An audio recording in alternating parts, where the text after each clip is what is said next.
Good morning, what is up everyone? I'm back with the brick a year later.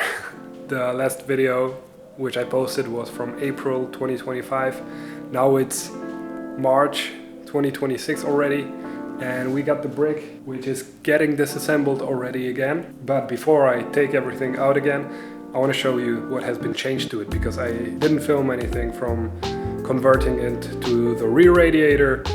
A lot of changes have been done to the car, and I want to show them to you before I take everything out of the car again. And I will tell you all the plans why I'm taking everything out again.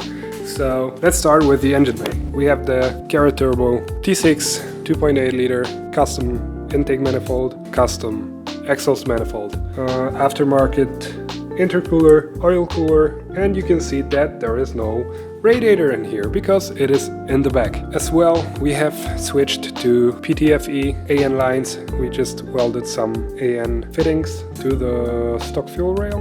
Why did I do this last year? Because this season I'm planning to go to ethanol. So here in the engine bay, not much has changed. I still need to move this power steering pump somewhere to the inside. I'm thinking somewhere around here. The air intake is positioned something like this, so we could put the power steering pump, I think, up here.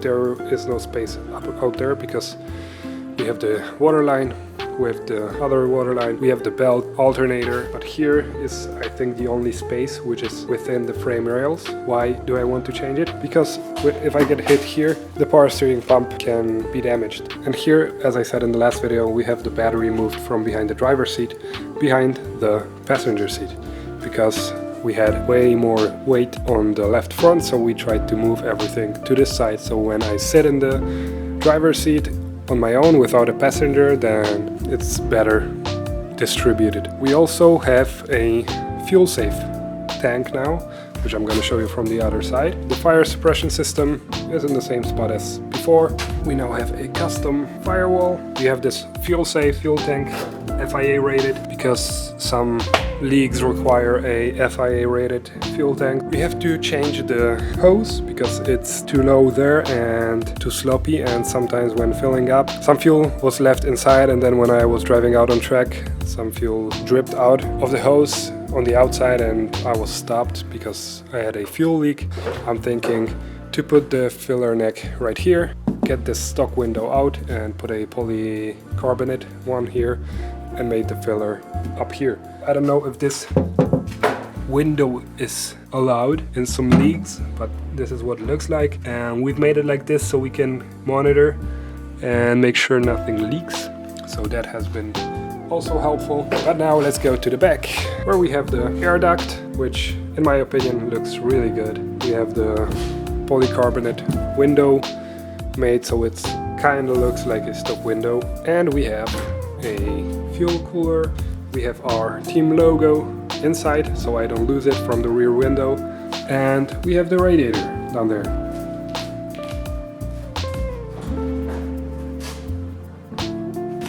We also have a fiberglass trunk with the spoiler, so it looks like the stock one. We just cut out some holes for the hot air to get out.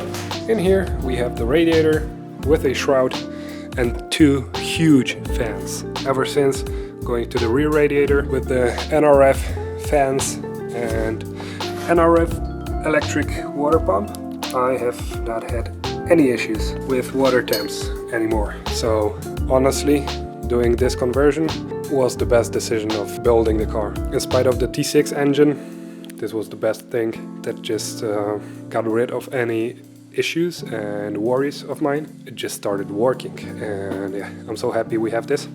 But talking about NRF, who is our main sponsor for next season and who was our sponsor already last season, we will be shipping this radiator, which is a aluminum radiator for a Nissan S13, which it looks thick, but actually on the side it's way thinner.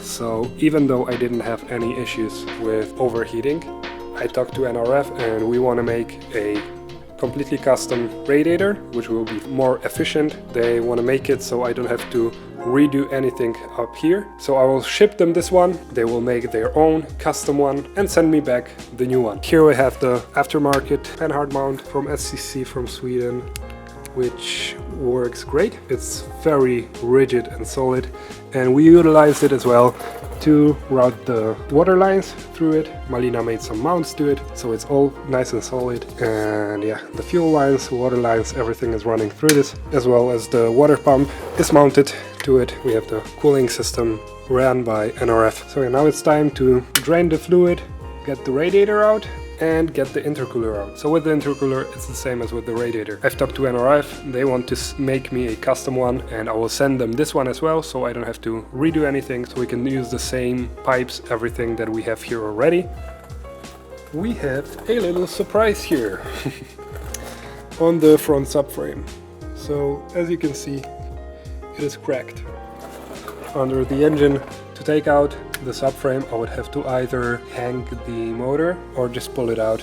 And since I had some big issues to take out the gearbox, I'm gonna take out the engine, hammer the trans tunnel way more, so there's more room to service the gearbox if it's needed during a competition, and then paint everything again so it's not rusty like this. And yeah, then we can connect the gearbox to the engine again and put it all in. But when I was taking the clutch off, I noticed as well that we have some oil leak, which I did not see before, because I think the bolts from the flywheel actually stopped the oil from leaking. So when I took the bolts out, it started leaking oil down here. So I think we have a rear main seal leak. I hope it's the rear main seal and it's not something more serious, because yeah, the fact that it was leaking from behind the bolts is somewhat concerning to me. So I want to take the engine out ASAP and check what is going on down there.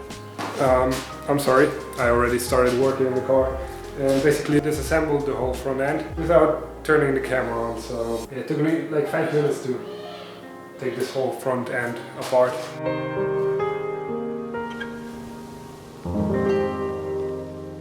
When my friend Andrew did all the wiring, he labeled every single wire, what goes where.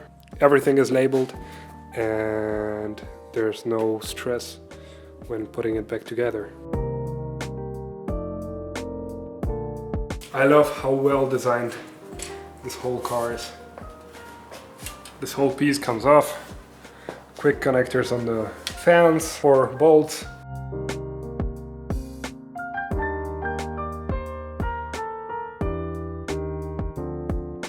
Considering how much dirt is flying through here, like look at this, how much tire is collected up in here. Considering that, it's not that dirty in here. I think that the fans are doing a really good job of keeping all the dust away from this area. After a full season of drifting without cleaning, this is what it looks like.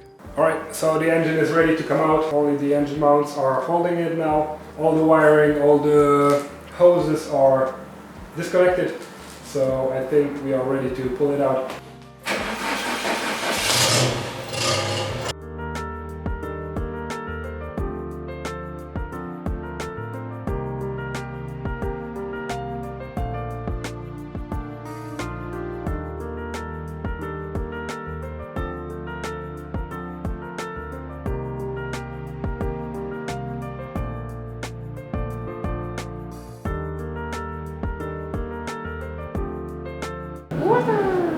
Alright, so the engine is out, and now we can check the rear main seal, replace the injectors, seal up the coil packs. Yeah, I think there's not much to do on the engine, but we do need to fix or replace the subframe, the front subframe, because I have a spare one which I would have to sandblast and weld up. I think that's the route I'm gonna go. I think I'm gonna cut out this stock bar as well, so it's easier to get the engine in and out of the car, because I have this reinforcement here anyway. The radiator is not in here at all, so the intercooler is way up in front anyway. I don't need it, honestly, so it's just in the way, honestly. I'm gonna check through the engine, replace the oil in the gearbox, do some maintenance. I gotta smash the trans tunnel in a bunch on both sides so the gearbox can go in and out without taking out the engine.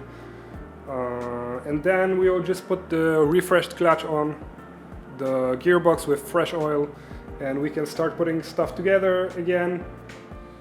That's where we are with the car. Yeah, I didn't tell you, but you probably saw I have some new 18-inch wheels that you didn't see yet in those videos, but it's dark here, so you'll see them later during the season. I think that's it for this video. If you have any questions about the car, about the plans, let me know in the comments.